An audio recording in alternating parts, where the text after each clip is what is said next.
Respect! Näin se välillä meni. Jukka Poika!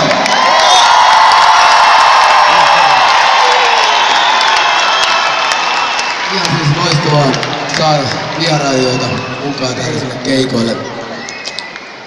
Tää seuraava kappale niin tehtiin vähän, tai itse asiassa tehtiin vähän reilu puolitoista vuotta sitten Stadikka keikkoi varten, mutta mä ajattelin, että se vois pysyäkin tässä setissä ja toimii ehkä täällä Turussakin tänään.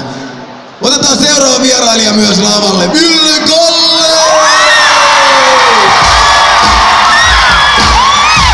Näin!